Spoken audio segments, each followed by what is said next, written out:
Secret friends, unite!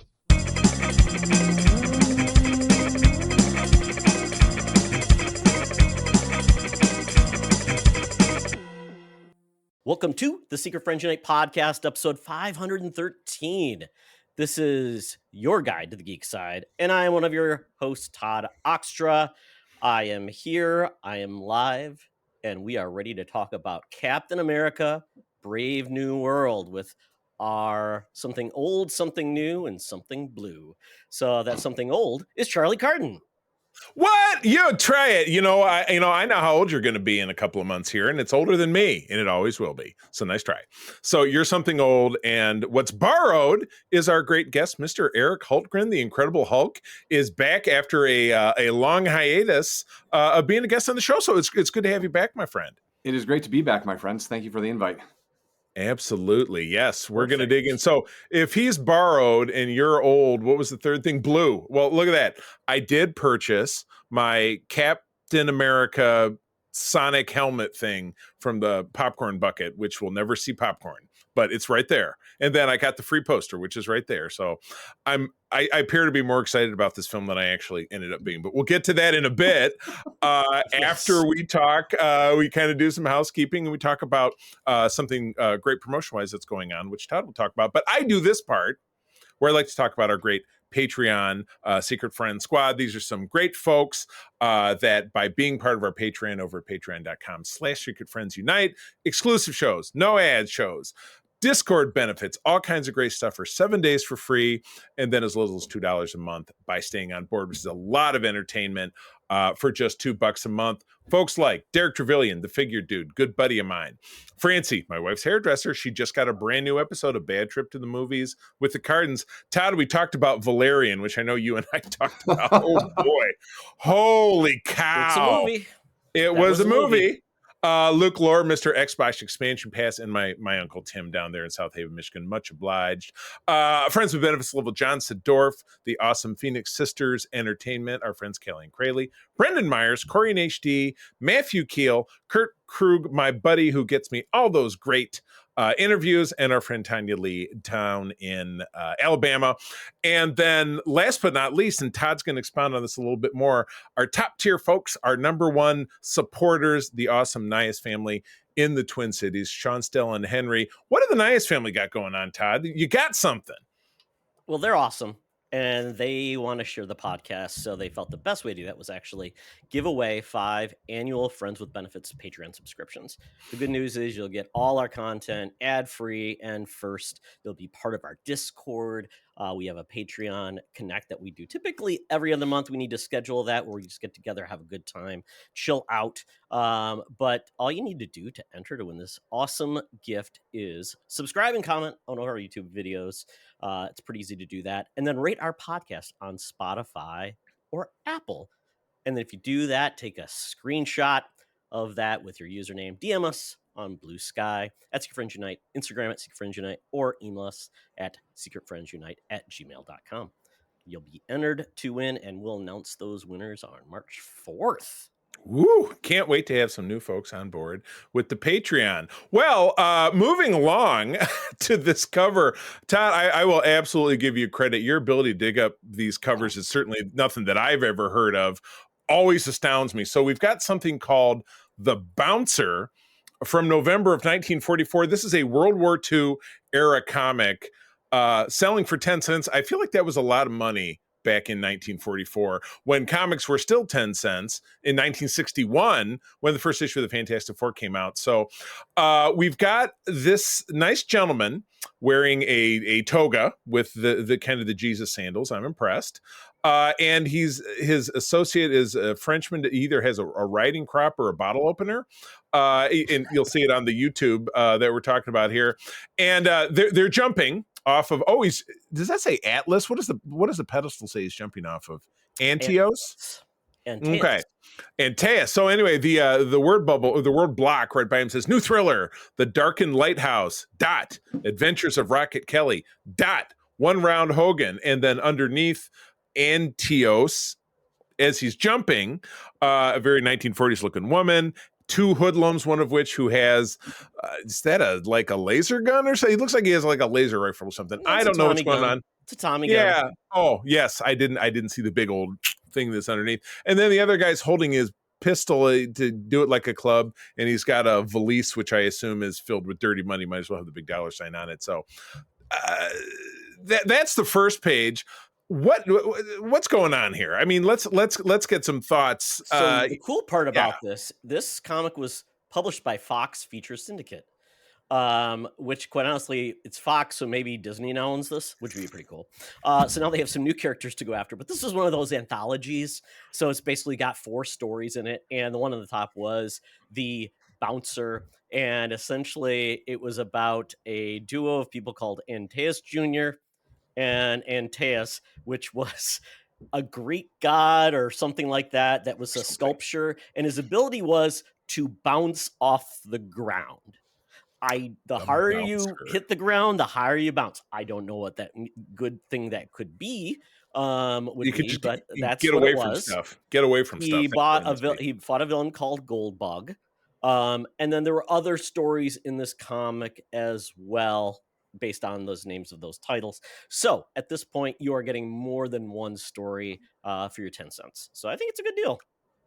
What do you think, Eric? What does this cover say to you when you look at it? I would say the kindest I could say is it says it's of the time. That's probably the kindest thing I could say about it. We have a lot of those conversations here. And then Todd, you did put what I'm assuming is the back page of the book, means that the middle part is browned out, so I assume that's where a staple went. And it's a woman sitting on a big dinner plate with her hands in the mashed potatoes, kind of gross. And it says underneath, "Don't be a leftover. Teach yourself to dance in 15 minutes a day." Tap dancing. I'm looking at this wrong. How to dance, and then the third one that says you're dancing. I don't know what it is. All 3 for $1, which still seems like a lot of money. 3 for $1 or 50 cents each if sold separately. So you do get a deal. I mean, it is a deal. Pretty good. Buy 2, get 1 free. And I love it. That's one of those like dancing books where you actually lay out your steps. Oh, yes. Here, move over here, go over this way. Wouldn't you love it if they had that date like now for like modern hip hop or something like that? Superman steps. Do this. Do that. Oh yeah. Do the Running Man. Yeah. Oh, that's not. Do the twist. I'll tell you what. Without a doubt, I know who's the real author of this book. And Todd, you know where I'm going with this. Who else could it be, particularly with the postmark of New York, New York, but our senior news correspondent, Madam Webb? This was when she was in the 40s. She was in her 40s. So she was working her way towards retirement, which still at age 125, she's not acquired. But these days she is working for us down at the corner of Hollywood and Vine in Hollywood, California. She's got all the latest news and scoops for us. So let's go have a look. Now it's time for Madam Webb's Rumors and News. Take it away, boys. Thank you, Madam Webb. I believe, Madam Webb, that you bought the rights to these those dancing books we just talked about. So you were going to bring in stylings of the modern music, including you've got Cardi B's WAP. You also got let's see. Oh, Not Like Us. So she's going to put a dance routine together for that, and we'll sell it to the kids. I'll love it. It'll be a big seller. Well, talking about a big seller with kids, at least kids from 25 years ago when this franchise was new. Todd, what is we've got a trailer. I think was this a Super Bowl trailer? Or did it come out before that? It seems like it's been around for a couple weeks. I think it was before that. We did not get a lot of Super Bowl trailers of new things. Yeah. So even it would have been the same one they showed. But we are back with Final Destination. The last movie was in 2011, and it was a prequel. Spoiler alert to the first film. It was a kind of contemporaneous events. Yeah, so I feel like I've said that. It was the first destination. Yes, it was. It was the video game series. It was the Phantom Menace of the Final Destination. It was episode 1. Perfect. Yes, so there's a video game series called Final Fantasy, and it's now up to part 16. So a lie. Yeah. I love a title with a lie in its name. The final's not this coming. is essentially a new edition called Final Destiny's Bloodlines.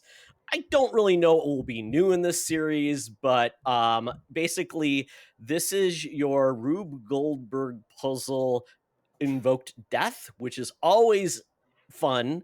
They always bring out, how is that going to happen? And this trailer that was shown opens in a tattoo parlor, and you start seeing this woman's tongue out where she's getting a piercing. Like, well, this is going to probably go wrong. Nope.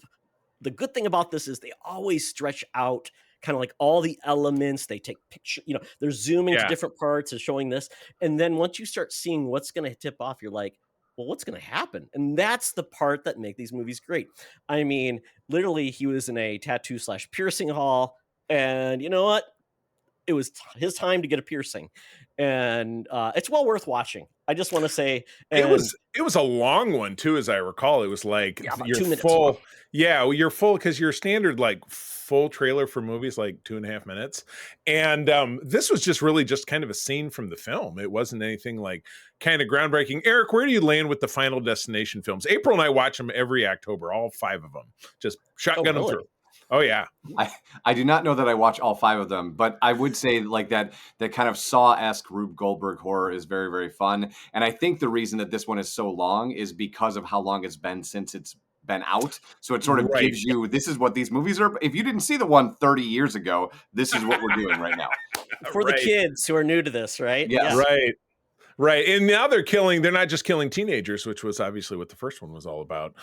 They've moved through because, it moved, more into like 20 somethings. And then, a kid and his mom got killed in one of them. Like she got squished in an elevator door and it ripped her scalp off. I mean, there's just, they've done it all. They've done it. Well, this is called Bloodlines. So this involves kind of tracking. It runs in the family is the tagline. So this is like, it's like Jaws 3 where the jaws the shark on the shark goes members. it goes down to the Bahamas. How does he know that?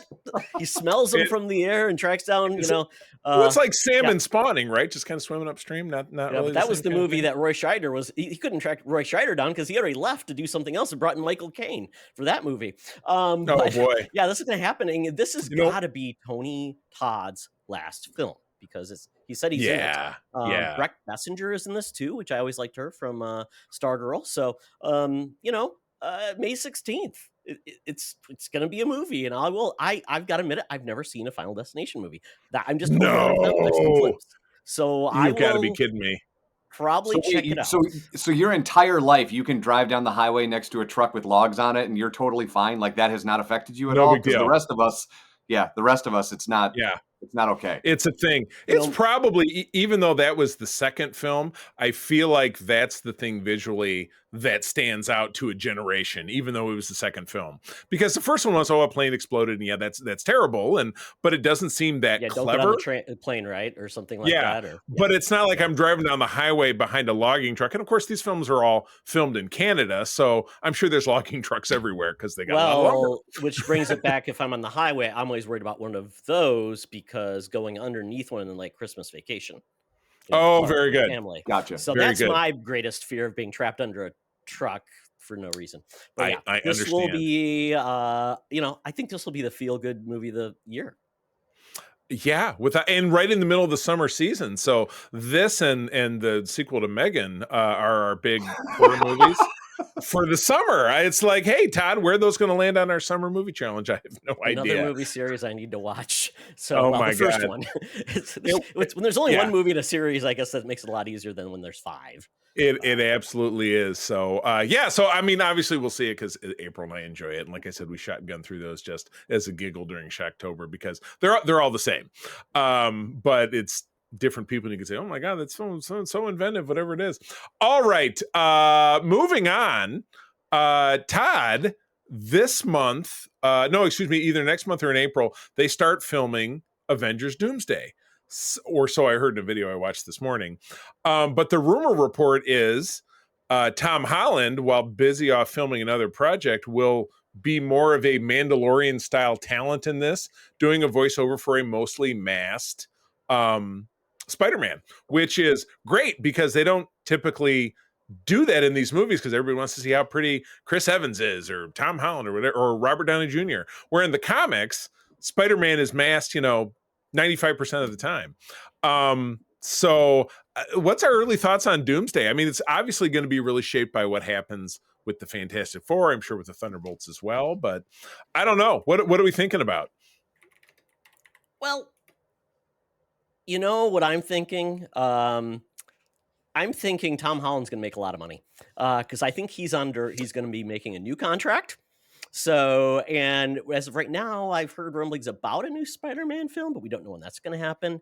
True. So I will be curious to see where this goes. And I will be curious to see, based on the last movie we just saw, and there was a thing at the end in that bumper about something called the Others, what it truly means. Are the Others the Fantastic Four and Doom and the Negative Zone and people like that?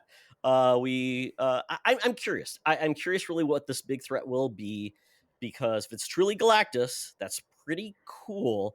But then what's after that? Because that's kind of like Fantastic Four's big thing, and we're getting that right away. So I am curious if it's truly like breaking everything down. We did see a picture of that was John was that John old man John Malkovich? Yeah, so they're kind of postulating might be the Red Ghost, which is Okay, I've also heard that might be old Doctor Doom, like a future view of him. Like, and there was a comic where he had long hair and things like that. So I don't know, but at this point, I'm worried that the Avengers could just be a cameo factory.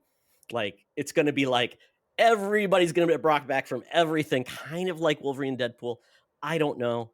Like characters from other universe will come back in cameos, different versions of them in the multiverse, kind of close that out. I don't know. I don't know if that's great or not, but Spider-Man being great with Back to the Avengers, they need that, because right now the roster of the Avengers is essentially characters that quite honestly are second tier that most people have not gotten behind with the most recent movies and TV series. I don't know, Eric, we have not heard your thoughts on kind of the current state of Marvel. We'll hear about a little about that when we talk about the movie, but with news of this new movie, Robert Downey Jr. coming back in a different role, what do you think of what Avengers Doomsday could be? Well, I mean, I know we're going to get into Captain America in a second. I would say the biggest concern is that we're a year and some change away from an Avengers movie, and we don't have any Avengers. That's probably the problem. Yeah, it's kind of a problem. And there's nothing on the slate that will put Avengers together, save for the Thunderbolts, unless we. So I don't know. I'm mostly concerned, to your point, Todd, that it just ends up being a cameo factory because there isn't an actual set of Avengers. As far as what Tom's doing, I think anybody in Hollywood that gets a chance to do anything with Christopher Nolan will figure out how to do it right quick. And so this is just, we've set the precedent in Mandalorian that you don't actually have to be there. So why would you be there? Right. And still get that check. It's not a face check, it's a paycheck. Yep, okay, exactly. And to your point, I totally thought there was going to be another movie following Fantastic Four. Spider-Man 4 will be between Doomsday and Secret Wars. So we do know that. No, but I'm just saying, before we get to Avengers Doom, there is nothing in between them. Yeah. We get Fantastic Four and that. Yeah, and to your point, Eric, there's no fall release. To assemble the Avengers, is it going to be off screen? We're like, oh man, super great weird. The Avengers are in the next room. Shall I bring them in now? And then they just, it was like Cap at the end of Age of Ultron, where he goes, Avengers. That's what they're going to do. What is it, SpongeBob? A few minutes later. It's like, oh, we're so glad you came. I would, do all these things. But I mean, we have Thunderbolts, but is that asterisk like? It said the asterisk is set, and I feel like I heard this headline. It's been reinforced by stuff. The asterisk means Avengers not available or something. That was Avengers in a video I watched. Yeah, I heard Avengers that too. Not available. So I mean, then is there going to be some mention of the Avengers? Like, hey, we heard the Avengers are finally getting together now because the Thunderbolts screwed up so bad. I don't know. I just it's just weird. We have no Marvel TV series that really could do that type of work either, right? Yeah, there's nothing on the slate that's big and like, season 2 of, like, they're going to be another season of WandaVision or something that's going to put it all together. You just don't know. Unless it's true like the first Avengers film where they truly weren't the Avengers, they just showed up together and then they became Avengers at the end of the movie. So maybe that is just, it was when the rest of the letters, everybody comes together. So yeah, exactly. All the letters from the Stark fell off except the A, and we're the Avengers now. It's terrific. I don't know, guys. We will hear more as we do. All right. Well, who doesn't love John Lithgow? Going back from what? I mean, what was the first thing you ever saw John Lithgow in? Probably Footloose, Man, it was 40 years Before- ago. had I to be mean, before that. Had to be before that because he was still, probably in his late 20s. I was just trying to say for our generation, would you remember him? Like learn about it? He was always kind of a grumpy old guy. But as I mentioned in my tag for this movie, Harry and the Hendersons, which was I think from 1988 or whatever, was something to me to stand out. And he was in Dexter. He was another one of the serial killers. He was great in that. And he's just Third Rock from the Sun was a sitcom. In my family we all loved in the 90s. But now in the new reimagining of Harry Potter, he's lined up to be Dumbledore. Now you could throw a big white beard with a twisty tie on anyone, but I don't know. You think he's got it? I think just by looking by these pictures of him and Michael Chabon, not Michael Chabon. Who was the second guy who played Dumbledore? The name is escaping me. Not Richard Grant. He was the first one. It was Michael Chabon was the second. Michael Chabon. Second. Yeah. That's a picture. Not of John him right Gielgud. Who's the first one? Richard Grant. Remember? Richard. Yeah. Richard, yeah. Who we found out. Richard Grant. Don't you remember when we were talking about Bumblebee last fall? We found out he did the first version of MacArthur Park. It was like that was Dumbledore. Wasn't that so bizarre? Yeah. But anyway, so the rumors are flying around. Mark Strachan, Mark Rylance in contention to play Dumbledore, but that the trades are saying that Lithgow has got it. And yeah, it does mention some of his credits in here. Some of the ones we talked about, Dexter, Footloose. He was the dad in the first Planet of the Apes movie. Todd, you watched that recently. And yeah, he's just an actor going back the generations past. So what do you guys think? Does he have the chops? Eric, are you a Harry Potter guy? I think I'm not a super huge fan. I think they're fine. I'm constantly amazed that we're just kind of on this hamster wheel of what many people complain about in the Marvel universe just happens in the Harry Potter universe, where we're just like, let's just keep it going, as opposed to, right. I don't know. Give it a long vacation. Yeah. Yes. It's never away long enough for people to miss it. Because at the same time we're talking about this, they're putting it back in theaters, which is amazing for generations that haven't seen it in theaters. But it doesn't give it enough time. There's not enough time for it to rest. Yeah. If we're not. Well, I don't know. This will actually be a TV series rather than a movie. Yes. Right. And it's going to be on Max, and every book will be a season, which I think a lot of the fans have wanted. So they can actually build out some of the storylines or kind of glanced over, because those books started getting really long. Well, they had to split the last one, which was like 1,200 pages. They had to turn it into 2 films. So yeah, that's kind of, so there is that last book going to have to be 2 seasons. I wonder if that's how they're going to approach it. They could. I mean, if they have these kids that don't age too fast, then they can keep it going forever. Oh yeah, it does. It's not like Game of Thrones where they have to worry about J.K. Rowling's writing a new book. Yes, right. They certainly don't have that problem. Yeah. No. Yeah. And John and he did play Winston Churchill recently. So that's right. British accent. And that was in that. What was that movie? The Ungentlemanly Warfare, which wasn't that. Is that the movie you're thinking of where he was Churchill recently? I think it was Ty, because you saw it, and then we saw. It was the what's the British series about the Crown? He was. I swear he was Churchill in that other movie. But anyway, I think that's great. Have we heard other casting news about this show? Do we know when it's rolling? Sometime this year, I assume. I assume they'll want to cast it, get it rolling very quickly, because right now Max needs something big. Warner Brothers needs something big. Nothing. I mean, obviously they got the DC starting to roll, but they don't have any big series right now. Right. Right. So we'll see where this goes. Yeah. No premiere date, but expecting 2026, which is obviously well within the realm of possibility. So, all right. Well, who is an extended universe apologist for Star Wars? Anybody? Can we see a show of hands? How about you, Eric? John loves the EU. John Searcy loves the EU. Oh my gosh. Mara Jade and all the characters. Yes. Yeah, exactly. All right. So I saw a hand out of Eric. So where do you land with Mara Jade, excuse me? How do you feel about the character? I mean, I am excited for anything that we're doing that kind of extends the universe, because this is another IP that needs some breathing room, right? Like for all of the problems, we won't go back and talk about the TV shows, right? But for all the problems that the TV shows had, seeing High Republic in some semblance, I think is really cool. And these sort of extensions, and honestly, I would say anything that Timothy Zahn has done or continues to do, or anything having to do with Thrawn, I'm in on. So I'm excited about it. Yeah. So that is the blurb here, is that there's a rumor making the rounds that Mara Jade could get her own program or some kind of representation within canonical Star Wars, because again, everybody knows Disney took over Star Wars in 2012 and they put the EU in the bin. Just everything. But it's, in the last now going on 15 years, they kind of milk some stuff back in here and there. But yes, that was a thousand voices crying out in sudden terror when that happened, without a doubt.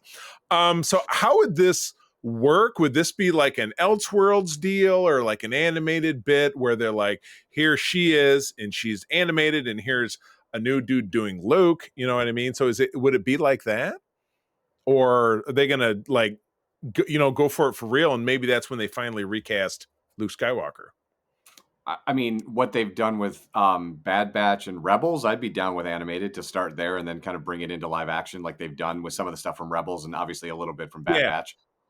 Yeah. I mean, Gotcha. Todd, to what that about you? point- You're a tough critic. You're a tough critic of Star Wars. Well, So let to us that know. point, I mean, they filled in a lot of gaps of the, with the prequels with the Clone Wars.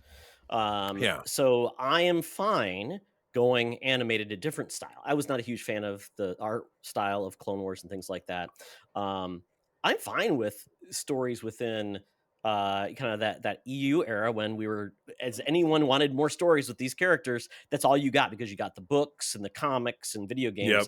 Because between the three movies, you got nothing really. I mean, really, maybe some Fleer baseball cards or something. Those movie cards, or a Marvel TV, fabulous. Marvel comic series. So I'm fine with having more stories with the characters we know and love, animated with talented voice actors that can play and do these characters. Like Dr. Aphra is a brand new character that's part of the modern range, which quite honestly, I think she's strong enough. She's kind of like a Han Solo type, or not Han Solo. She's like an Indiana Jones character with a little bit of darks and grays. Bring her morally bankrupt Indiana Jones. Absolutely. Now she was within the OT, the original trilogy era, kind of sandwiched between, in particular, her biggest part of her story was between episodes 4 and 5. Yeah. And she doesn't have a current ongoing title, but I think she's still around. So putting her back into the mix, in the Mando era, that's not, that's 10 years later. That's not a big deal. If she's still around, I guess I didn't really look into it. She could be dead, but let's hope not. Sure. But I mean, why not? Why not have adventures with the original trilogy crew that, quite honestly, the last time we saw them after the movies, they were all ancient and old and died like after their movie appearance. They all died. You're done. And in the case of Carrie Fisher in real life, unfortunately. But yeah, Harrison Ford got his Return of the Jedi wish and got killed off with Luke. I guess, that was kind of the end of his journey, whatever it is. But and then he came back Mandalorian, where they had to kind of funny up his face a little bit. But recast, tell more stories. Todd and I have been saying that for years. You know what I mean? There's more to do with Han, Luke, and Leia, but you just have to recast. You have to. I will recommend everyone, if they're not into video games, at least watch the cutscenes of the new Indiana Jones game. Oh, I got to get around to that. Baker does of Harrison Ford playing Han Solo is amazing. You mean Indiana Jones? It is Indiana Jones. Yeah, it's a really cool story, really well done. And I'm like, just do that. Just do things like that. And let's just move on. Satisfy some of the olds. Give the old, the kids the other stuff. And balance out the force. We need to balance the force, right? Let's balance. Oh my gosh. Or better yet, what about balancing the Schwartz? Oh, we've got some rumored news about about the gestating sequel to, talk about long distance sequels. I'm very pleased that Mel Brooks is still alive, but I think he's 100. And I don't know how involved he is with this, but Spaceballs from 1987 was a perennial film of all of our youth. I would say without a doubt. I've never met anybody who looked at it and said, oh my God, that was stupid. But there's been rumor of... but it was... by design, not by like, oh, we're ironically stupid. Amazon, so, basically Amazon, MGM Studios, which of course means they bought MGM, has been in development with Josh Gad, who's Beauty and the Beast, Frozen, Wolf Like Me, which was a cool Australian show I liked, and he's somebody I follow on social media. He's set to star and perform alongside Brooks. So Brooks is involved, but oh my God, I swear he's got to be pushing 100. He's 90. He's 98. I just fact checked it, so he's 98 years old. Thank you. But the current role, and this is what, because Star Wars fans got to hate things, the rumor is that Ariana Grande has been offered a role in the sequel to, this says Mel Brooks. I think somebody needs to spot check this headline. Mel Brooks Star Wars spoof. Now, I don't know about sci-fi and fantasy, Charlie. How could this fantastic article be wrong? I don't even believe it. Oh yeah, no, this is from the San Francisco Gazette. So real journalism. Come on. Yes. Oh, that's true. I didn't know they had a sci-fi portion. I guess they do. I don't know about y'all, but of course, Todd, you and I both loved Wicked, and Ariana Grande was spectacular in Wicked, and she's got great range. I think she can be funny. She spent a lot of time, Jimmy Fallon, SNL. I think she's got the chops to contribute to making this funny, but I just get the feeling that people who take a spoof movie way too seriously are going to be butthurt about this pretty young lady being funny and people that are taking spoof films way too seriously. They're out there. I'm not making this up. I don't know, Eric. Where did you land with Wicked? Were you a fan? Oh, I went into it with very low expectations because I hate when you divide something that's 2 hours long into two films. But I walked out being like a huge fan of the two of them, and I want them to be. I want them to be in a buddy cop film. I want them to be in a He-Man remake. Like anything those two want to do going forward, I'm all in. But I guess my question for this is like, Spaceballs works because the zeitgeist was around the original Star Wars, so the jokes work, right? Like, who is thinking in 2025, I guess, unless you're doing Last Jedi, like what is this movie in 2025 when you're that far removed from the original Star Wars? Precisely. Yeah, you're right. I don't know where they would find their voice. So I'm kind of with you on that one. A lot of these, the History of the World, which came out recently I think it was on Amazon, that was great. What's another Mel Brooks property that survived being remade in recent years that was either great or terrible? I'm not thinking of anything. I don't know.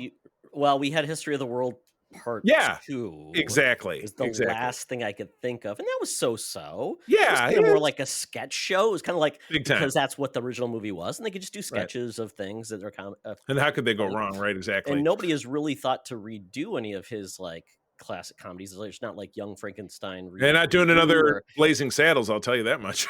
No, they're not. I mean, we have other people come in and take the mantle from Mel Brooks with like the Zucker brothers. We had then the Wayans brothers making a scary movie. We had superhero movie, epic movie, disaster movie. Right. We didn't get a sci-fi spoof series. Okay. So maybe they could just twist this, like, because there was aliens in Spaceballs, because you had that diner scene, of course. So maybe they could pivot it and just make it a science fiction parody movie. I mean, that's really where they were coming from, but I don't know. But again, so is this kind of posited as being kind of like a direct-to-video thing? So it's like, kind of do no harm. I don't think so.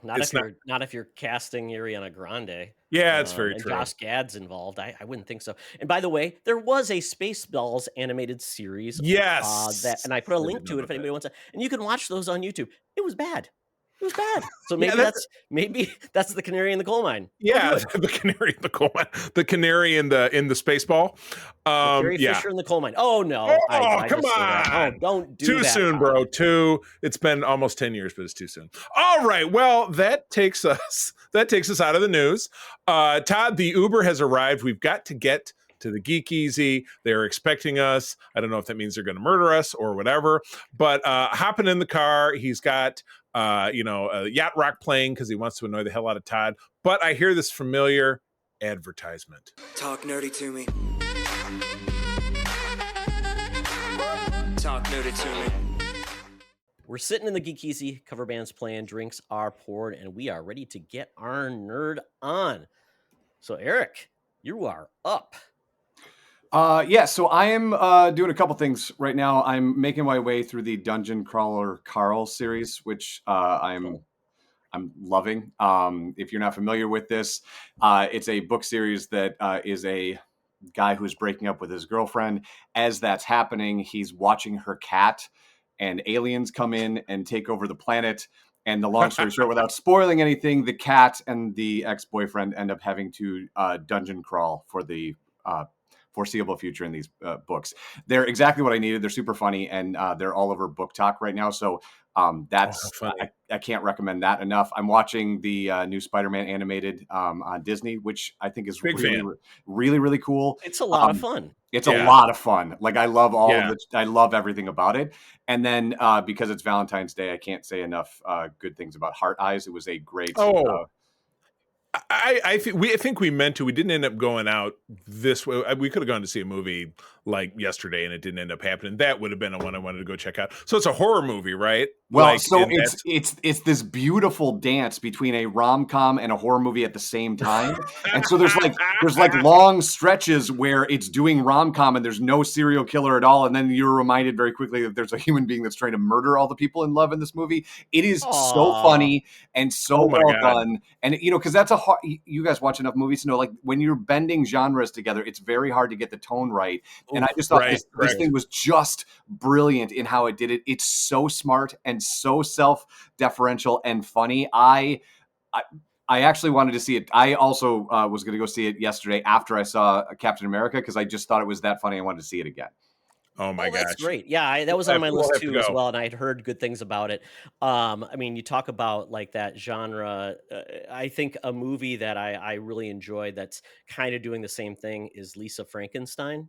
Yes. I don't know if you've seen that. Yeah. That was very cute, kind of balancing horror with a little comedy, a little weirdness. Felt like a little bit of Heathers and that black comedy of the 80s and 90s. So really cool. Nice. And then I don't know if you saw the trailer for that movie called Drop, which is about the yes. woman. That looks wild. Drop looks awesome too. I was like, oh my god, how you like that too? Yeah, it's like, oh my god, I love very that. intense. Talk about dating being dangerous. God damn. Right. That's pretty tight. One question about that Dungeon Crawler Carl. So is that more of like a fantasy comedy?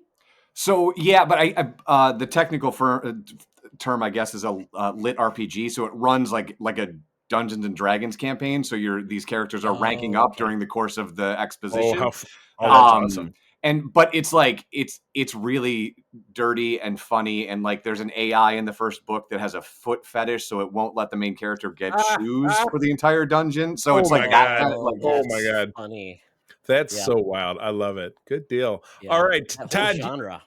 Todd, you and I shared, and April and I just watched this today, the 3-hour long Saturday Night Live homecoming concert. Tonight, we're recording this on a Sunday, is the SNL 50, which I'm very excited to watch. Todd, you and I have both been SNL fans since birth. Eric, are you an SNL person? Absolutely. Yep. Good deal. But Todd, what did you think about that concert?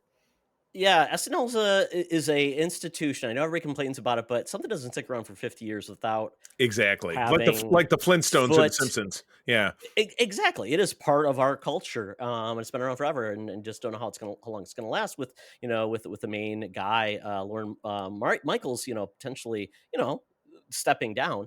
But this concert was pretty amazing. I don't know who else could have assembled the list of artists they had for this. And it was a mix of guests they've had throughout time. It was a mix of talent that are performing songs they performed in the show. Like you had a lot of the talent doing like the married couple with Will Ferrell and the Culps from they were like, you could tell they were teachers doing it with Will Ferrell on the keyboard. They take modern songs to put the very square white person jive on it. You got like a medley of Lonely Island. You got Murray coming back doing a song. Nick the Lounge Singer. Yeah, and then you got artists, anyone from like the Fugees with Lauryn Hill. I don't think, I'm surprised she showed up because she's got a history of like not showing up, not putting out albums, but she showed up with the Fugees. You got Snoop Dogg, Jelly Roll showed up. doing Yeah, covers of Johnny. I'm not a huge Cashel. Jelly Roll fan, but he did get out and do that thing. And then somebody who I'm not fond of, Post Malone, doing Sounds Like Teen Spirit with Nirvana. Oh my God, that was amazing because that was spectacular. They haven't played since because Well, Kurt Cobain left. So they split up when Cobain died. So and then Post obviously Malone come out there, and I mean, I know he people. killed it. I mean that dude is very. I mean, he goes hip hop, he does country, he does all these things. Now he does like Nirvana cover. He's very talented. That and was he has incredible. An Oreo named after him. So I mean, how many people have an Oreo named after him? I don't. I guess not enough people, I guess. But this was pretty incredible. So the people at NBC Universal, feel free to send us some money since I gave you that shout out. With this SNL 50th, they had a great doco that I talked about a few weeks ago that I loved about behind the scenes of the series, like a 4-part documentary series. There's just so much synergy that I think has built a lot of excitement to what's happening this evening, which will stream live on Peacock. We watched this on Peacock, Todd. I assume you did as well, but they were effing and jeffing their way through it. They had Snoop Dogg out there singing Gin and Juice unedited. There was definitely a lot of adult material in this. So I'm sure the NBC censors were hanging right on that beeping button. I don't know if it aired live or if it was taped. I couldn't remember. No, I think it was only exclusive to Peacock because that's okay. Love. So yeah, gotcha. It was interesting the pairings of a lot of artists. Like they had David Byrne show up and he played with the Arcade Fire, and then another one as well. Came back again, performed. Yeah. You had some really cool covers of Eddie Vedder. He covered Tom Petty. Oh yeah, and covered some other things. I really thought it was amazing. The blending of modern, old, even Bonnie Raitt came out, and nobody's seen her in forever. Yeah, I mean, she looks the same. That's exactly what I said. As opposed to the B-52s, who they brought out, and those women kind of. And they played my least favorite song in the world, so I was more than happy to fast forward. It was not even a Steely Dan song. No, I thought they looked like melted ice cream. That but you know what? That's what happens when people age. They are really old. In all fairness, so. It was pretty great. So is everybody tuning into the SNL thing, or is it just me? I'm really fired up about it. Yeah, cool. The funny part. Oh, sorry, Eric. I was just going to say one thing is it was hard to find this damn concert on Peacock. I was looking like SNL 50. Well, I expected all the content to be there. It's like all over the place. Bad navigation. I finally found it. Right. We're still, I can do you one better. We were watching it. We were a little over halfway through and it stopped and erased my progress. Then I had to go back and hunt for it and then fast forward. And it was right in the middle of Mumford & Sons, which is a band my wife loves. She was like, God damn it. And there were ads too. So yeah, and there were ads. Rewatch the ads. But and we did because I was fast forwarding and didn't get far enough, and then I had to watch a 60-second ad. So whatever. It's just the service is cheap, but everybody pays for something. All right. Well, Todd, you have watched all of the last of Cobra Kai, 5 episodes. I've watched 2. I know that there's a very cathartic, like, hey, we brought it all full circle kind of ending. I haven't been able to avoid that. Yeah. I won't spoil anything, but I will say this delivers. It lands the ship. The ending is phenomenal. Oh, I can't wait. It's full circle. There is a moment that I just had to laugh. It felt like such a soap opera moment when I saw it. I'm like, they did that. Oh my God. You see, that's what I was saying to you watching it the first time, like, the flight when they were on the plane and they got in the fight with the guy. I'm like, Todd, this is just too much for me. Charlie, this is the most like telenovela MacGruber moment I think I've ever seen on a thing. When you'll see it, you'll be like, that tracks. Because this show is an adult soap opera. It's ridiculous. It is cute, ridiculous. It's fun. Yeah. I enjoyed it quite a bit. So there are a lot of heart-touching moments, really good character arcs towards the end of this. And some things are just like such tropes that I'm like, why not? They trope their way through it. Yeah. Eric, where do you land with the whole Cobra Kai series? Fan? And are you tuning in?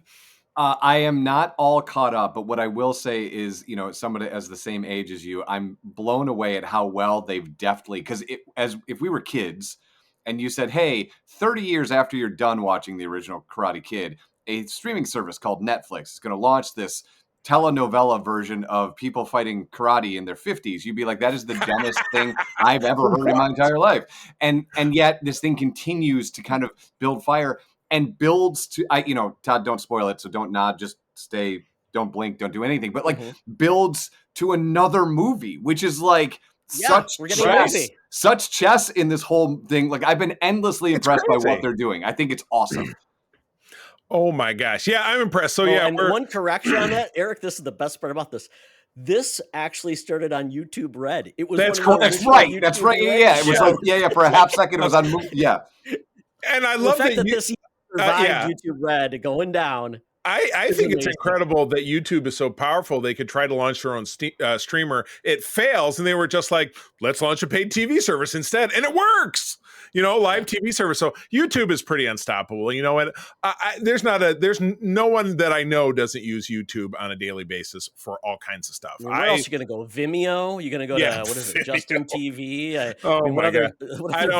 You better stop talking because you're talking nonsense. All right. Well, very quickly, I have been on a comic reading kick. I talked last time about how I'm reading the John Byrne Fantastic Four. I'm getting a lot of use out of my Marvel Unlimited. And if you're a Marvel person and don't have Marvel Unlimited, you are on drugs because it is the best money you could possibly spend. And please, Disney, send me a check. Because I've been using it for 15 years, for as long as it's been around. I'm a huge fan. But with this movie coming up and Sam Wilson, who's obviously started as a Falcon, now he's Captain America. I had always heard bits and pieces about his first appearance and kind of how that came to be. So I jumped to it. I looked up his first appearance, Captain America, the 68 series, which started with issue number 100. So I started with basically what's issue 17 or 117. It dropped me in the middle of a story, which I'm like, well, should I go back? And I did actually read this and then jump into the next one. And I'm kind of sorry that I did, because reading that first one, this is absolute blasphemy. And, if you got to add me on socials or send us some dirty email, Stan Lee's stuff ages incredibly poorly. It's unreadable. It was absolutely unreadable. It was Cap had been body swapped by the Cosmic Cube, which is the Tesseract to MCU people, by the Red Skull, that they switched bodies. So the body of the Red Skull gets dumped on a remote desert island where I think it's Argentina because there's Nazis there. And then there's also Sam Wilson from Harlem, who is stranded there with the natives and fighting with them. But he got stranded there and also took interest in falconry and has his, oh my. As you do. Todd, I was sending you screen caps. Screen craps. Yes, it was screen craps. I was sending you, and just like, oh my God. So this would be one of the rare I definitely don't recommend. It's kind of like Don't Meet Your Heroes. So how I told you I've never wanted to meet John Byrne. I never really want to read. Remember how I used to be so fixated on I'm going to read every issue of Fantastic Four. I'm going to read every issue of Captain America.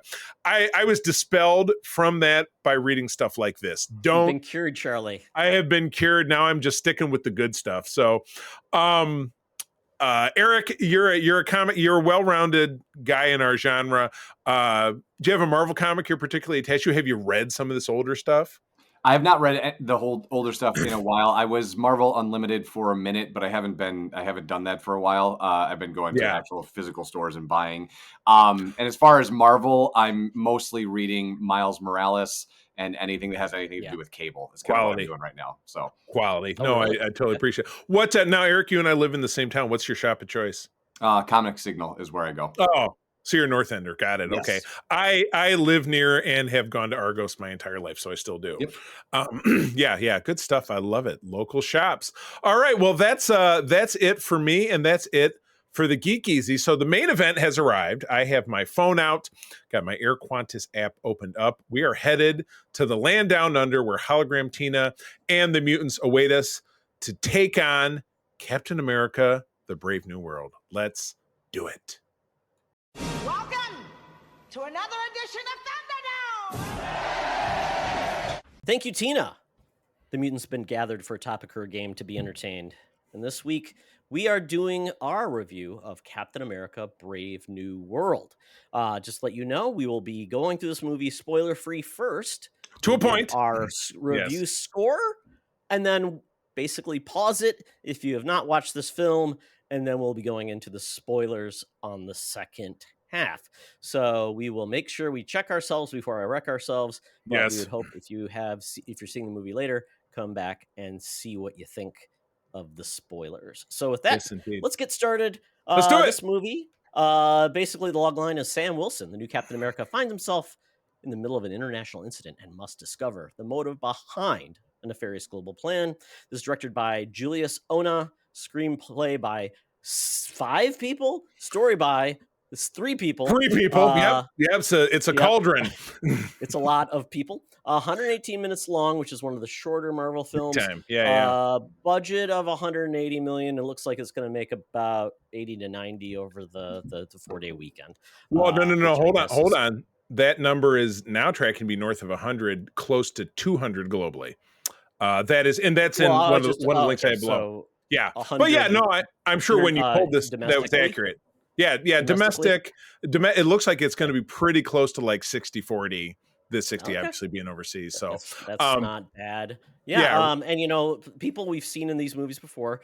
Obviously, Anthony Mackie, Harrison Ford playing the president, Shira Haas playing Ruth Bat-Saraf, which is also named Sabra in the comics. Yeah. Mm-hmm. Yes. Danny Ramirez playing Joaquin Torres, Call Lumley back as Isaiah Bradley, and then some other people that we won't touch on just because they may be considered spoilers. Keep it spoiler free. But we do have some other actors that are, I would say, less notable. So going from there, we will get into this movie, which essentially takes place at a time when Harrison Ford is now the president. Right, and he minus is the mustache. Yeah. He is, just in case you really didn't know, he is taking over the role from William Hurt, who played Thaddeus Thunderbolt Ross, going all the way back to the MCU in 2008 in Ed Norton's Incredible Hulk, which, quite frankly, is described by almost everyone I've ever met as being their least favorite early Marvel film, at least until we get to Thor: The Dark World. I don't know. Eric, have you ever met anyone in your travels who loved the Ed Norton Incredible Hulk movie?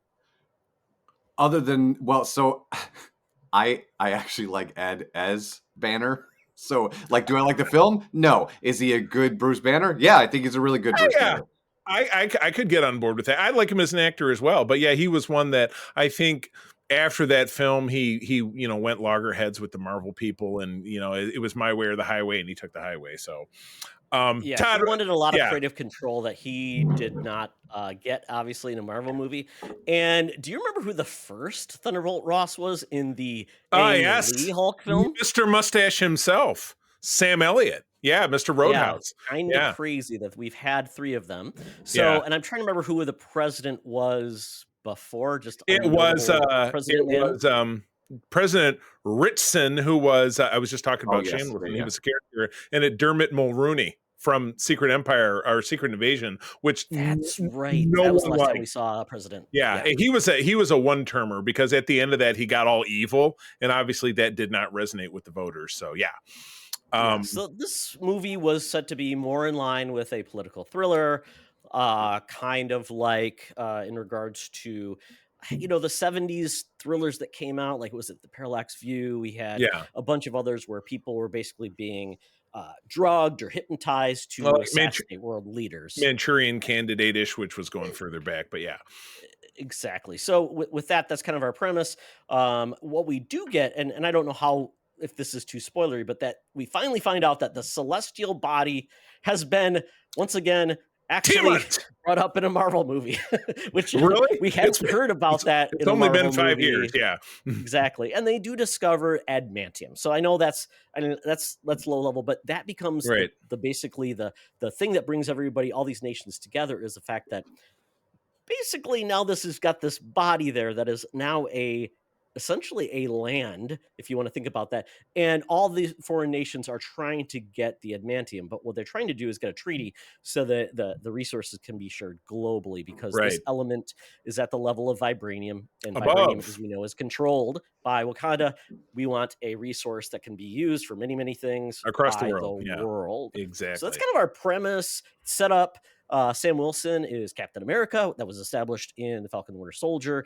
And Joaquin Torres is his sometimes sidekick known as Falcon. He gets the old gear. So with that, Charlie, what were your thoughts about this movie in regards to, what it did, how it sat with you, basis like that? Because we know we got a lot of negativity about this movie before it even came out.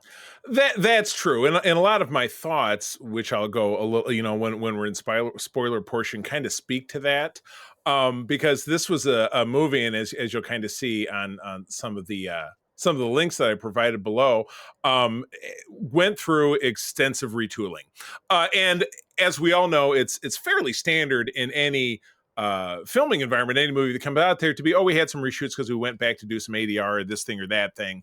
But then there are cases of movies like the Han Solo movie, which was totally dumped and redone because Disney didn't get along with Lord Miller. So they brought in Ron Howard to crank out a movie that many people, myself not included, just didn't dig on. But one of the links I provided shows 11 different reshoots, which are fairly pivotal to the story, that reading through there, I mean, these are some of the bigger plot points of the film that didn't exist before they said, we got to go back and pad this thing out. And even in padding it out, it's 2 hours long. Which is really weird. I mean, Endgame was 3 hours long, but there was a lot going on in that story that wouldn't necessarily be appropriate here. But so yeah, if you're asking me, that I found that to be concerning. And then another one of these blurbs I had down there is that actor,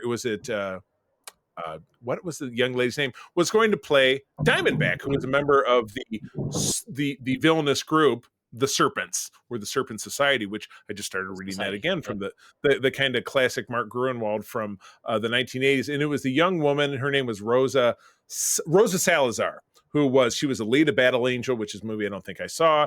She played in one of the short treks where she was a Starfleet captain, spinning off of Star Trek Discovery. She was supposed to have that role, and did, until her role was cut. But her little puffy action figure now resides inside of McDonald's Happy Meal. So a real disconnect. Apparently so. I don't know. I'll have to swing by McDonald's this week when I'm on the road, and not that I'll eat the food, but yeah. Alita Battle Angel star Rosa Salazar was cast as Serpent Society member, and fans on social media are expressing confusion about her absence, but she is in the Happy Meal, apparently. So that's pretty bad optics as well. In my opinion. Ty, you just dropped something there. There you go. Yeah, so you can see in the upper left-hand corner of this that you just dropped. But yeah, no, as I had mentioned, none of these things that I'm griping about are apparently affecting the big picture, because they're predicting, again, a President's Day weekend, which would obviously include tomorrow, which is Monday, and Thursday night, which is when I saw the movie, of a global box office of over 200K on 180 million budget. So they're on their way, working into the black.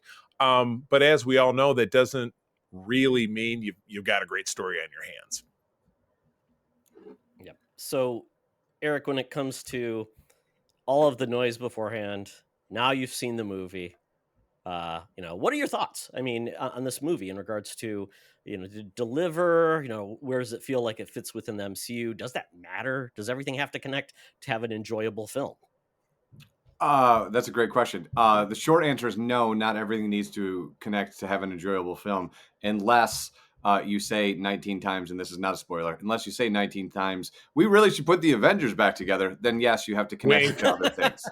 Wink, yeah. Wink. Yeah, exactly. So I would say there was a lot of noise leading up to this, and I was a little bit nervous when I got into it, and you can see the seams. There are some really bad, especially some of the backgrounds are just awful towards the end of the film. Oh God, yes. But absolutely. I would say its biggest issue is twofold. One, you guys sort of leaned into it. There's far too many writers, and some of the exposition is like high school film student bad, right? I won't say the one when we get to the spoilers. I'll give you the one that I'm talking about. That's just high school level terrible. Love examples. But the exposition, so anytime they feel like the plot is stuck, they stop and they talk for 7 minutes to tell you exactly what's going on, and then they continue. And that really kind of mucks up the pacing. And then I think the other thing is there's so many new people in here. Plus, you're doing a sequel to a movie from 2008 that I think it gets gummed up in the middle and misses out on some of the things that really work really, really well. Right. And yeah, that's something that'll be addressed in my spoiler. All right, Todd, well, give us your non-spoiler take, and then let's get into it. Yeah, I mean, I would say if I took this at a level of, was I entertained? And was there some moments I really enjoyed? Yes. Was this a great movie? No. Was it? Where does it fit in the Marvel canon? And This it's is, a mid-tier movie. That by is, the it is way, not one of the worst movies because I've lived through some of those. yeah. If I can jump in here, this is, just for the record, MCU film number 35. There you go. That's crazy. So we'd That's be crazy. at like right around 17, 18. So maybe a little lower than that, but still, Yeah. there's a handful of bad MCU movies, but most of them are good to can go to greatness. Yeah. And some are just okay, and that's fine with me. But I was entertained. I thought some of the scenes were pretty cool. I thought this just felt like more of a before superhero movies had to be elevated and they could just be entertaining as long as they weren't horrible. So that Fox, was like a you're talking win. about like Fox. Yeah, it was like Yeah. that's a win for us. Hey, that was good. Yeah. So for me, this was a very safe movie. This was a very popcorn film. I really liked some of the performances. I did think I was worried about this because I mentioned this. I'm not sure if Sam Wilson and the actor Anthony Mackie could really raise the bar to his level. I thought he finally brought the gravitas to that role. I was worried it was going to be like when Shuri took over for, as Black Panther. I thought she did not rise to the occasion. I didn't feel like, oh wow, yeah, it's hers now. And I never felt like she was that capable. She was a better sidekick for that. But I do feel like, and at the end of that film, she basically gave it up anyway. So it's like, well, what was the point? There wasn't a great hero's journey for. I thought I'm trying to remember because we watched it not that long ago. I thought she basically surrendered it to the man-ape guy, and then she ran off to meet her nephew. I thought that's how that movie ended. Okay. I must be mistaken. I don't remember. You see what I mean? Yeah. But I thought there was some good. I did like his relationship with Keen. I thought there should have been more of that. I thought it could have been much better. As you think about some of those elements, there was some, like you said, Eric, a lot of characters that just showed up out of the blue, and like, what the heck? Now they're just in. And so yeah, it felt rushed. There was a lot of cameos that just felt forced and kind of confusing. Yeah. And I will say this, not spoiler it's not a spoiler, but I will say, folks, if you stay to the end of this movie for the post-credit scene, you're going to be like, that could have been in the movie. Right. Like, what are you wasting my time? It was a great example of this meeting could have been an email. There's no doubt about it. Exactly. If you think about some of the great post-credit scenes, Sam Jackson showing up to Tony Stark and saying, you're part of a big world. We needed one of those. If we this sure is did. Truly maybe the last movie we're going to talk about a certain team coming back. So that's all I'm going to say. But I will give it my review now, so everybody knows what it is. I would say this is I'll give it a 6 out of 10, which means, midline could, I don't know, it's that level of like, it's not really good. It's fun. It's dumb fun, Charlie. This is my dumb fun movie. Didn't have to think too hard. There's just a lot of things that I just had to turn off my brain for. 6 out of 10, 60%. So it's a D, like in the old grading system. Which is rough because I always feel like, well, you can't use the whole scale. I like to use the whole scale like 1 is a broken thing. It's like, this should never have been made. 10 is a masterpiece. And like somewhere in the middle is like, I didn't feel like I was robbed, for my money. Right. All right, Eric, you go. You be the monkey in the middle, and then I'll do the last one as far as ratings. I would say, I'm sure you guys don't do 0.5. So if we're not doing 0.5s, I would say absolutely. You can do whatever you want. Do it. You can do a decimal. You can do 8s. Yeah, we've done quarters. We've done quarters. Absolutely. Well, you threw me off with the D. I don't think it's a D. So the fact that I don't think it's a D, I'm going to give it a 7 out of 10. Okay. Like a C. So if you're doing like the grade scale, which is always fun, I'm like, well, then why do you even have anything below like, 70, 50, whatever the fail scores? Nothing's below that. It's just like, why do you have those numbers? It's just false hope, right? Well, this is going to blow your mind because you guys know that I'm the Captain America guy. I gave this a 5 out of 10. I was incredibly disappointed, and I was putting a lot of eggs in this basket. I spent money on this popcorn thing over behind my thumb here. If you're watching us on YouTube, you know what I mean. I put the poster up just because I really do like Anthony Mackie as Captain America. I loved Falcon and the Winter Soldier. I've rewatched it and enjoyed it. Todd didn't like it. People don't rave about it.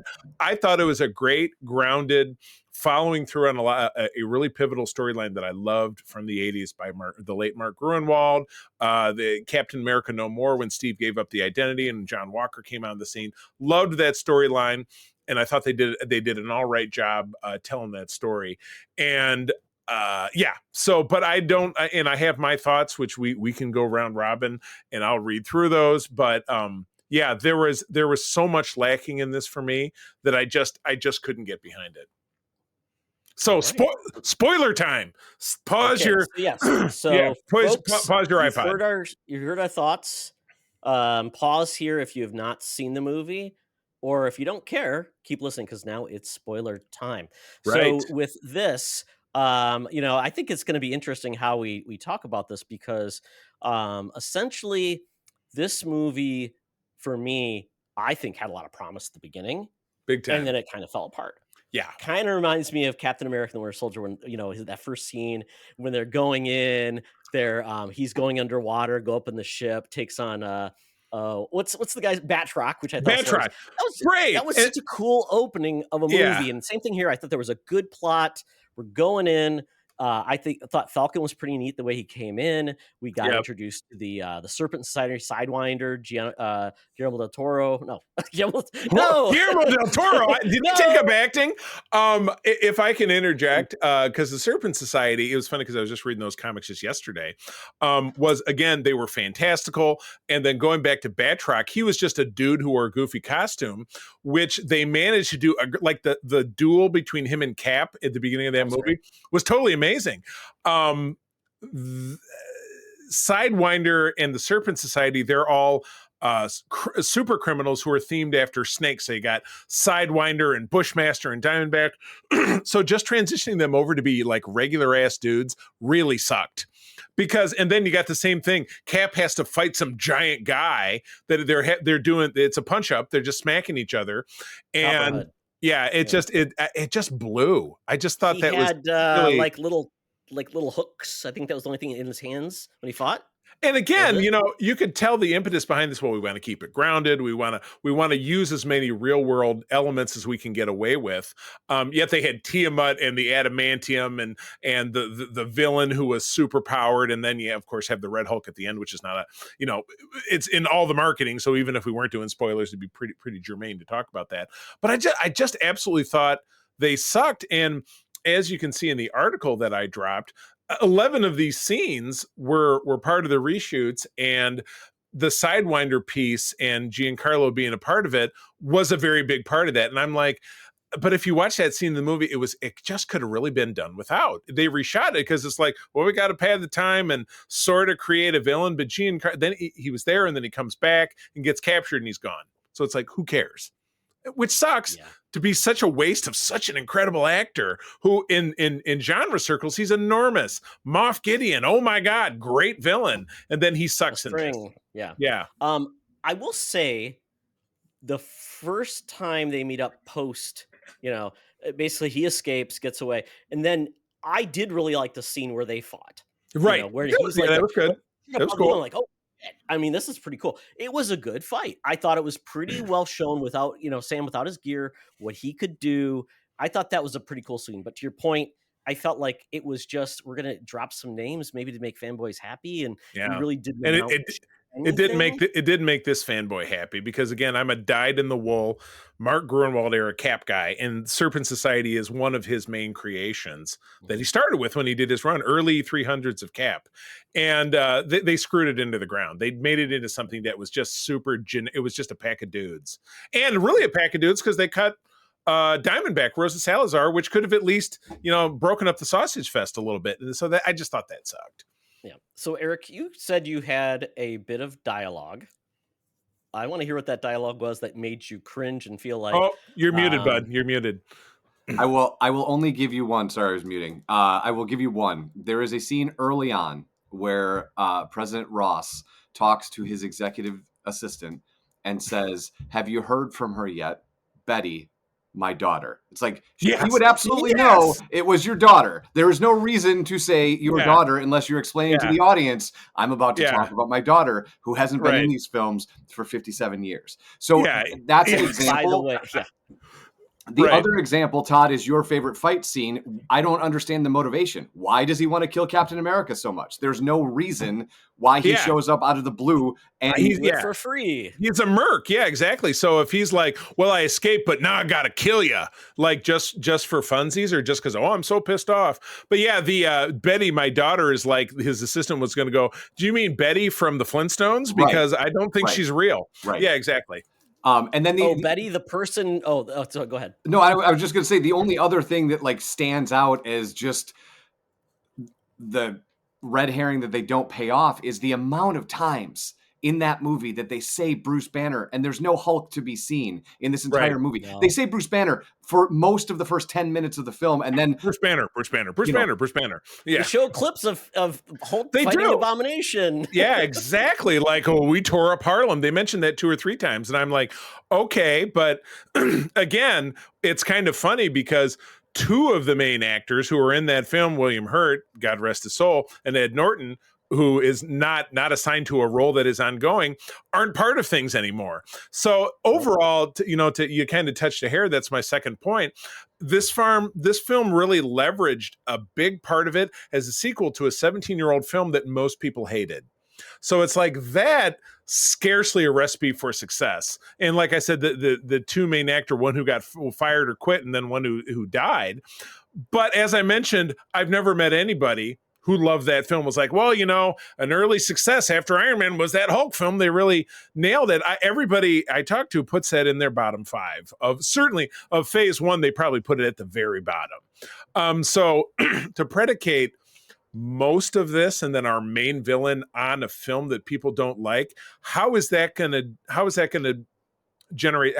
deliver us into success? Well, and then one of the ultimate parts of this movie was about the motivation of, we had to hear Betty's name a whole lot because that was the whole premise of Ross getting better, getting better. Yeah. He kept on talking about, I got to do it for Betty. I don't know if she'll ever do it. I got to do it for Betty. I got to do it for Betty. And that got a little annoying because after a time, I'm like, okay, I get it. Yeah. But I mean, it just got to be a point where it's like, okay, does anybody remember Betty Ross? I don't know. I kind of want to say Betsy Ross. I mean, she made the flag, yes. She sure did. The absolute only mention of Betty Ross after the 2008 film was the fact that Mark Ruffalo, as Bruce Banner, named the orbiting satellite that had the Hulkbuster armor, named it Veronica. So it was a riff on Betty and Veronica. That was literally the only, and he moved, and then he moves on to Natasha, even though that doesn't end up working out. So never thinks about her, the great love of his life. Nope, we're good. And then it's a thing in this movie. So it's like, okay, it just really felt like clutching at straws. Like it was a member berries of something that you hated. So how does that work? Yeah. So Eric, you talked about new characters and lots of characters just showing up. So do you have any like main points to be like, why? And is there a reason why? I sure do, but Eric first. Well, I mean, so Sabra is one of them. My son was calling her, was asking me during the movie if she's related to Black Widow because he doesn't understand that Widow is a program, and I don't think like he's G.I. Joe. I don't think he's alone in the fact that he doesn't know that Widow is a program, right? That's one of them, that she's just kind of there, and there's a fight scene where you can tell that she's different, but they don't explain it until we're a ways down. And then I think, and I know that they're trying to be comic accurate, but I don't understand the making the Falcon's costume so that he has to take his helmet off every time he needs to talk. It feels like there's a better way to do that. I think the fact that, and this is like the biggest cameo in the movie, the biggest fact that you are going to bring Sebastian Stan in as Bucky to seemingly kind of push the movie one step further, and all that does is make us think like, no, that was the movie. I mean, Falcon can be a part of it, but we want these two together the whole time. Yes. Why can't we do this? Especially if you never saw them, then you never saw the TV show. You're like, Yeah, Well, they had a great chemistry. Why aren't they together again? Well, you should watch the right. Disney Plus show, and then you would have been happy. That was going to be one thing I was going to compliment this film on. In addition, I'll jump in to talk my thoughts about Sabra. Is that at least if you did not see that Disney Plus film, I feel like you could have jumped on into this with no trouble. Because think about Endgame, old Steve, here's the shield, it's yours, because blah, blah, blah. And then we jump to this movie, now he's Captain America, seems totally normal. So you didn't have this like big self-doubt he had where he gave the shield up and then they gave it to John Walker and it was a big kerfuffle, and then he had to take it back and defeat what's her butt, who's the Flag Smasher. Okay. So that I will compliment that on. That factors into my 5 out of 10. Like, okay, they handled that well. But the character of Sabra, extreme waste of time. She doesn't really contribute much at all. The fact that she is Ross's special security advisor and was a former global assassin doesn't really stack up for me. It seems like she wouldn't pass that first background test. Well, that's true. She was widow. She was a Red Room. Right, Did I say Red Womb? Yeah. She was a Red Room graduate. Yes. So she was a widow who was liberated, obviously. I was thinking of she was, because in the comic she was an Israeli Mossad. Of the Mossad. Yeah, exactly. So I'm like, probably not an assassin there, but yeah, blending it all together. And once again, it makes no sense. Why? And again, she's a weird character. She doesn't really factor in much to the plot. We're like, okay, now we got a third person. So she was supposed to be a surrogate to Scarlett Johansson's character. Like, okay, here's our next widow from the Winter Soldier. I think they try to recreate that type of synergy. There's no doubt, and I saw this in a video, a review video, that they worked so hard to break down so many of the beats of that film. And I feel like all of it failed. They just couldn't. It was Winter Soldier until Endgame came along, was without a doubt my favorite MCU film. And Endgame they're kind of neck and neck for me personally. But this had none of that magic, and I'm not going to say it's because of Anthony Mackie's performance. Like you said, I think he stepped in. He's the thing that is the saving grace of anything at all. But everything else falls apart. Yeah, I mean. Once again, now, if you are showing up to this movie, you're like, why is Bucky running to be a senator? Right. Like, yes, this old assassin that was thrown away, who's 110 years old. Same thing. Same thing. It's like, okay, Red Room graduate now works for the president. Lifetime Hydra assassin. Now he's your senator from Ohio or whatever the hell. You know what I mean? So it's like, okay, well, everybody's wearing different hats in this brave. Maybe it's a brave. Maybe that's I can't help you out. I've got to go to a campaign fund. Like, what? What? Yeah. Well, and they're teeing it up for his role in what we're going to see him in Thunderbolts, because that's his job. That's why he's sitting in that congressional hearing, listening to Elaine from Seinfeld talk about, like, well, the Avengers suck, and I got to get you some new people, and blah blah blah. And he's sitting there like, oh, I don't know about this, So it was an obvious tee up. It was a start your engines kind of moment, which they talked about on the Weekly Planet. Like, we're trying to get a sequel going for this, and it's just is not a click for me.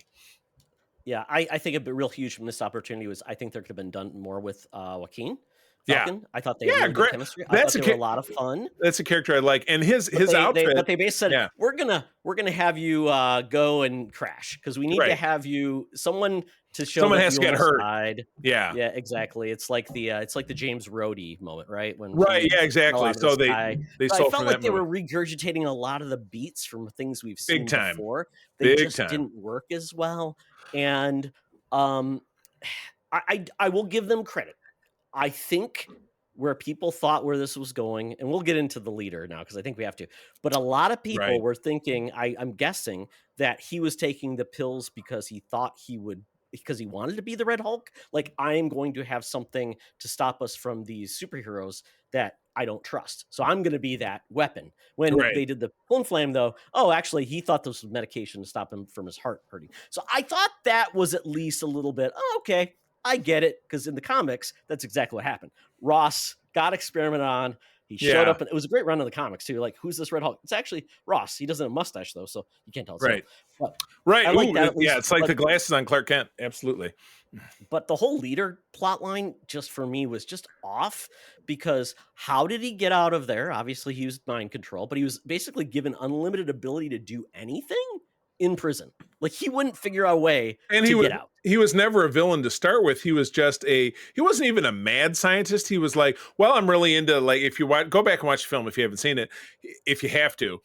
He's like, well, I've been experimenting with your blood and blah blah blah, and then he manages to stop Banner from changing, but it's a temporary thing. And then Tim Roth shows up and he's like, well, just let me know and I'll put some more gunk into you. So he creates the Abomination. Okay, that's not bad, but it's kind of sloppy and reckless. And then he gets dripped on by the blood and you see his head swell or whatever.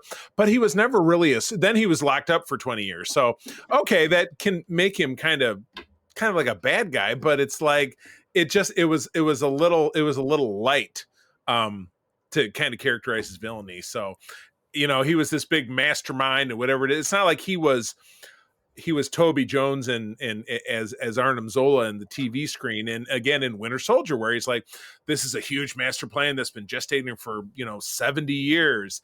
And wow, it's really brilliant. SHIELD is fake and Hydra's infiltrated them. That was pretty brilliant, even though it was lifted from the comics. But yeah, there was just not the brilliance that existed here. So I don't know. I'm gonna stop talking.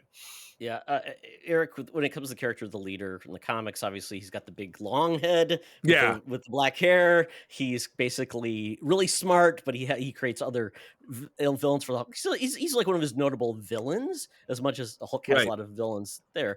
I kind of felt like he was a wasted opportunity. I don't know. Did you feel like that was a huge problem? Well, I mean, there's a huge plot hole in the way in which they use him, in that he's mind controlling people to get things done. Why doesn't he just mind control Captain America or Ross? Right, to let him out so he can be free. Yeah, exactly. Like, so that was that plot hole didn't really work for me, and I think he's better. And this is something that the MCU does a terrible job at, is that he's better in the dark, lurking around. Right. You never really need, if you don't see him, this works a whole lot better.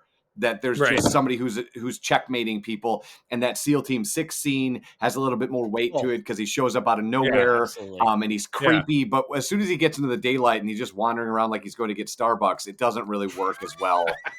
When he's wearing that Adidas tracksuit, it just kind of doesn't look as cool, Yeah, standing online waiting for that, exactly. So, and speaking of the SEAL Team scene 6, they put a deep cut in there. The SEAL Team guy was Commander Dennis Dunphy, who is D-Man from that Mark Gruenwald run, and who also had a heart issue. So that was actually lifted from the comics. So nice deep dive, not really obviously enough for it to save it. So I think that was my last note. I will go on to say I'm definitely more judgy of this. I'm meaner about this because of my love of Cap in general. You see Cap all around me. Cap is very big for me. It's a cosplay I do, comics I read. I love Captain America, but tacking the Serpent Society in there and just kind of ruin it for me sucked.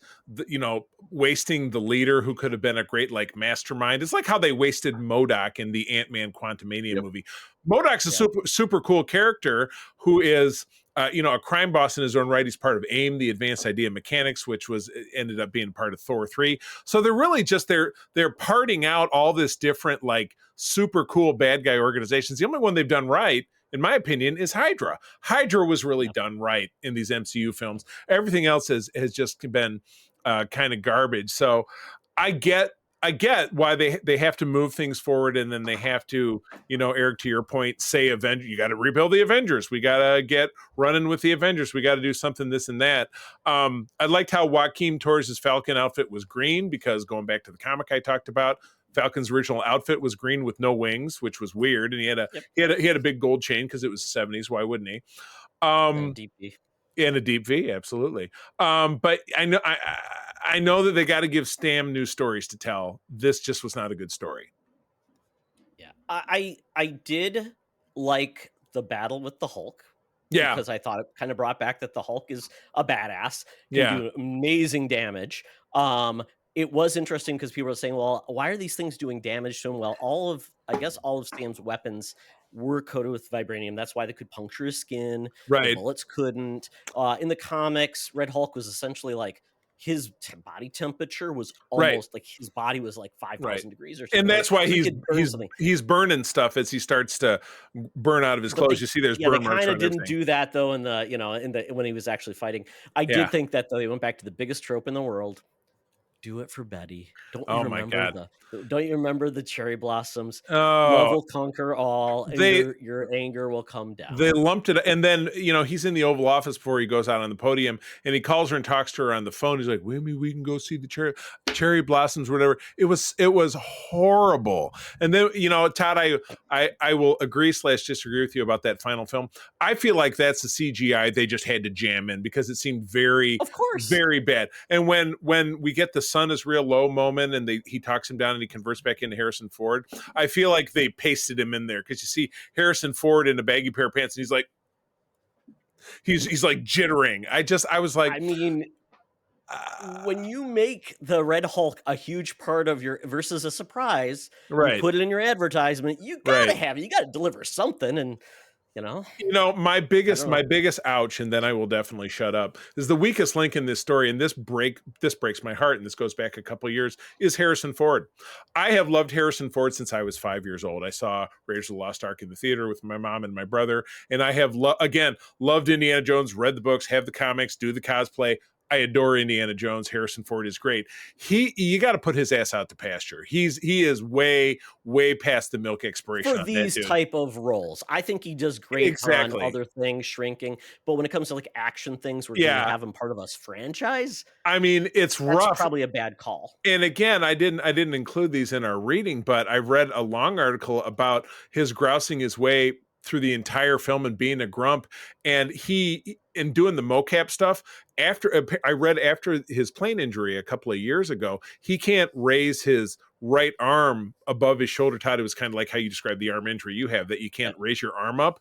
So for him to do all the Hulk stuff, he was just bitching about it the whole time, couldn't do a bunch of stuff. It was just a mess. So you're right. Put him back in that office in Shrinking, which is an Apple Plus show that I thought was absolutely fantastic. But he's got to stop trying to be Indiana Jones, and at least he knew he didn't want to be Han Solo anymore. But this, I was just, oh God, just fine. You know what? This was our friend Kurt Krug said this to me in chat. Why didn't they bring back Sam Elliott to be Thunderbolt Ross from the 03 Banner film? That would have been great, because Sam Elliott is terrific. That's it. I'm done. Okay, Eric, any last thoughts on that? But we'll get into the after your last thoughts, we'll get into the stinger, and then we'll have a couple of takes from our SFU Discord.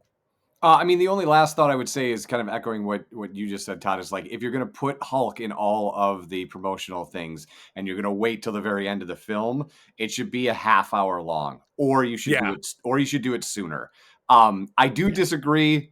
I thought Harrison Ford worked his tail off when he didn't need to in this film. He could have absolutely mailed this in. And I thought this was a much better performance than most of his other late stage action films. Late stage, like he's going to keel over. Well, I mean, I'm with you. Like, he's the wrong call because he can't do this forever. But I thought in this particular one, he was one of the standout performances for me. And I will also shut up just saying, like, if we're going to do the Hulk, do it earlier or do it longer. Right. Get it soon and get it right. I agree. Yeah. And so that cuts us, to the end of the movie where he's in jail now. He basically relinquishes everything back. There'll be a new president. We don't know who that's going to be. There was no vice president in this whole film, so it could be me. You never know. I could be in charge of the MCU. It can't be the Veep. It can't be Julia Louis. Oh God! Dreyfus. Oh no! Well, yeah, exactly. No, she's not going to get promoted. So basically, he relinquished everything. He's now in the prison where he had imprisoned all the Avengers. So then he gets to meet Betty. And Liv Tyler shows up, and she does that voice she's known so well for. I know you're not a fan. Every time she performs. I think she's okay. I just think she always sounds like, oh, it's okay. I mean, not a very strong gravitas, but that's okay. She showed up. And the funny part about this is, if the Avengers is going to reform, Mark Ruffalo, no one wants to show up, and they want to bring in the Red Hulk out of the raft to I guess we're just going to have it's going to be the Red Hulk show up. It's going to be super awkward. It won't be Harrison Ford like transforming into the Red Hulk. He'll just like be we released the Red Hulk, and he's not a smart Red Hulk like in the comics. Right. He's just going to be the Hulk we bring in. Right. We're gonna have Christmas Hulk, red and green. Get used to it. Exactly. So our last bit is the stinger. That is where it's at the raft. Sam Wilson shows up to have a casual conversation with the leader. And conversation. Let's all have a that is chat. told is, oh, things, you thought things were bad. Just wait till the others show up. I'm like, Give me a friggin' break. Come on thanks now. for that. Yeah, right. That was No more helpful. clue. Yeah, the Nobody others. says, fine, I'll do it myself. Nobody says I'm forming an Avengers. I Yeah. mean, think about all the great Yeah. post-credit scenes we've had. Wasn't the others one of those horror movies that we saw, Todd, where it was like, Yes. oh, they Nicole stopped by. Kidman and the ghosts. Oh, Nicole Kidman showing up with some ghost kids. oh, I like it. That sounds good to me. Yeah, I don't know. What did you guys think? Was that as bad as I thought? Yeah, it was. Like I said initially, it was a meeting that could have been an email. It was like, just don't even bother. And Todd, I know you have very strong feelings about stingers because, like, put it in the damn movie. It's not worth sitting through 10 minutes of credits and seeing who is the Foley artist and the 19th guy who was the rotoscope dude, and the fact that they filmed it, part of it in Greenland or Red, White, and Blue Land, if you prefer. Just a total mess. Yeah, I mean, I agree. I wish they would just stop doing this because they really can't. The amount of these that they've missed is outnumbering the ones that they hit on. So I'd love them to not do that. And then the only other thing I thought of that stinger was, so let me get this straight. The uber smart brain controlling leader you put across the hall from the Red Hulk in the same prison. That's going to work out. Yeah, it's a huge prison, but they have one room to put prisoners one in. room. What's in the rest of it? Is it a mall? Is it a lot of Starbucks, maybe? Yes. Potentially? I don't know. It's like that person when they're seating you at a restaurant and they look at all the tables like, oh, the only two we got is here. Your ex-wife was right next to you and you're going on a date with your new girlfriend. Right, and it's also right by either the bathroom or the kitchen. I can't help you. And I just want to, this made me laugh because when they said the others, I think that's more, even Marvel doesn't know what's happening. So we're just going to call them the others. We don't know. At the end of it, he should have said the others, and his voice goes up and he kind of raises his hands like, nah. Asterisk. We'll determine at a later date when we have a script. TBD. All right, let's jump into a couple of comments we got from the wonderful people at our SFU Discord. This first one comes from Peter Stein, who is my co-host over on our Star Trek podcast. Code 47. I couldn't remember the name of it. I just recorded it earlier today. Peter says it seems to be a decent addition to the franchise. In parentheses, at least it wasn't a dumpster fire like I was expecting. On that, he and I disagree. It was great that Sam Wilson's character seemed to be the same, so no excessive retcons or such. It definitely felt like there were large parts / subplots that had been cut / written in, especially when it came to the final scene between Wilson and his sidekick, like we were talking about. The story arc with Ross was good, but not fleshed out as it could have been, though I did quite enjoy that they brought back Liv Tyler for some continuity. And the villain being from the Incredible Hulk was an interesting choice. That's one way to put it. Interesting. As a popcorn flick, it was good. As a thought provoker like the Winter Soldier, not so much. Yep. All right, Todd. Yes, Chipotle Bear, aka Jose from the Nerd Chat says, as this is really part of the next phase of Marvel movies, do you think that does a good job helping introduce new characters and build some hype, or does it hurt the next phase? That's pretty obvious what we think about that, I would say. Yeah, I don't think it did much to advance. I feel like this is the end of a phase because it didn't really bring forward anything to tell us who the next Avengers could be. Right. It doesn't say how this will connect with other things except the others. And when you have just that, the other what? Maybe we should get the Avengers together. And what do you think? Does that sound okay? Absolutely lacking. So I think that's about it, guys. Any final thoughts? We good? We're shaking our head. All right. Well, that's the show. Folks, thank you for joining us. Eric, oh my God, it was great to have you back. It's been like 3 years. But we're not doing that again. We're super duper having you back sooner than that. Where do people find you out there in the webosphere? Just the Incredible Hulk, anywhere that you want to be on the webosphere to use your Very parlance. good. Yeah. A word that I absolutely made up. Todd, what about you? You can follow me at the threads at it's Teoxtra, right? That's right. Think about it. I remember what it is. At threads, at Teoxtra, at Blue Skies, Todd Oxtra, at Instagram and Blue Sky. It is at Secret Friends Unite. Check us out there. Check out our Discord. Check out our YouTube channel and enter our contest. Yes, please, and absolutely. You can find me at that same Paragon, the Blue Sky, the Instagram, and the Threads. I am at the C3 THECEETHREE. But my biggest joy is being at our Discord, our Secret Friends Unite Discord, where we have a lot of great, fun chats about the geek life. And then I also run a Discord called United Trekkers of Michigan. Don't have to live in Michigan to be a part of it, but if you love to talk about Star Trek, that's the spot. And with that, I will bid you adieu, friends. As always, thank you for joining us. I'm going to tell you that sharing is caring and to keep on trucking. Be the hero, not the villain. In a truck. Mambo number 5. This podcast is part of the Secret Friends Unite podcasting network, available on Apple Podcasts, Spotify, and podcast services around the galaxy, as well as video on our YouTube channel. You can support Secret Friends Unite by becoming a Patreon member, get bonus programs and more over at patreon.com/secretfriendsunite. Join our Discord community for even more discussions on all things geek. For all the latest updates on Secret Friends Unite, make sure to follow us on Threads at secret.friends.unite and visit secretfriendsunite.com. Find our merchandise at TeePublic and Redbubble. Thanks for listening, and may the Force live long and prosper.